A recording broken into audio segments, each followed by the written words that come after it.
po mga nanay, magandang umaga sa inyong lahat. Ngayong umaga po ay ituturo ko pa sa inyo paano natin gamutin yung mga baby natin in a natural way. Kasi po, in my own experience, lalo na't nung nag-start yung COVID, ay ako po talaga ay takot na mahawahan ng ganun na sakit. Kasi lalo na't dalhin ko yung baby ko, nakakatakot naman. So, yun po, ang ginawa ko po ay kung kailan ko nag-start yung COVID, ganoon din yung last time na dinala ko yung baby ko sa ospital. Kasi po, talagang nalunasan siya ng gamot na ito. Kasi, na-try ko yun sa kanya ay talagang napaka-effective po at saka thank you talaga. Gusto ko pong malaman ninyo na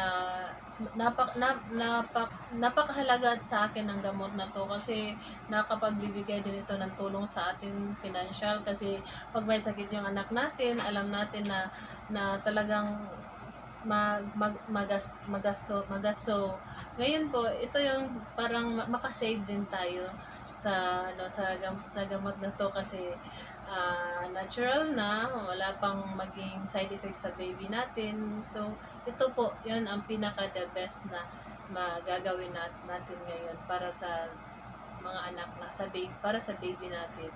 Ito po, ipakita ko na po sa mga nanay, we have here leaves of malunggay.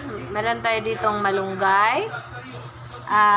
Isang dahon ng oregano or kalabo, a pinch of asukal, kunti lang, and then mga 2 drops of lemon.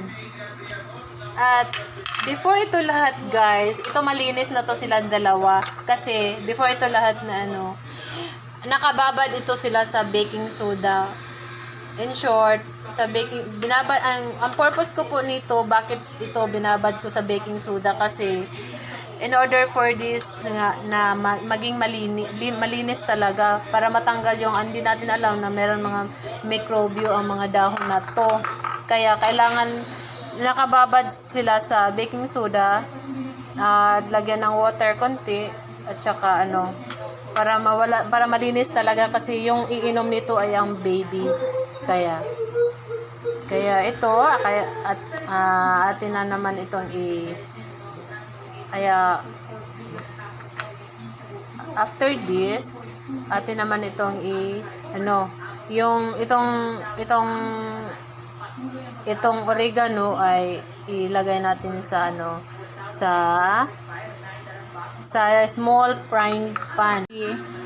Ito na yung dahon ng kalabo ay nilagay ko na sa maliit na frying pan, pero nilagyan ko ito ng water konti para until such time ito ay pakuluan natin hanggang sa kumukulo na ito ay kunin na agad. So ang gagawin natin sa dito sa malunggay ay durugin natin to through our fingers hanggang sa ito ay maglabas ito ng kanyang juice, and then until such time na pag ganito mga nanay, ganito yung ginawa ko sa malunggay. Kailangan durugin mo until such time na maglabas ng extract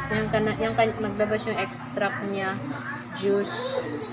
Okay, so meron ng konti dito, meron ng nalabas. So ang gagawin natin, since meron na ditong juice niya, kunin yung yung mga nadurog-durog na mga matitira na lang ay yung kanyang juice. So, yung dito sa since ito ay ang ginawa ko, ito ay lagay ko naman yung juice niya sa hanggang maging partner na naman sila ng extract ng malunggay at oregano. So, okay. So, ilagay na naman natin ngayon. Pagkatapos ng ng sugar na nilagay natin, ito yung maliit, yung konti lang na lemon. So, ito na guys. Thank you at yun lang po.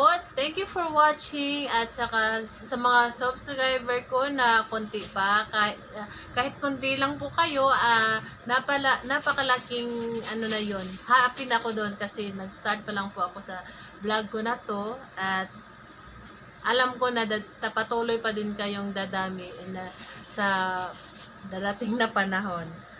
Thank you so much and bye-bye!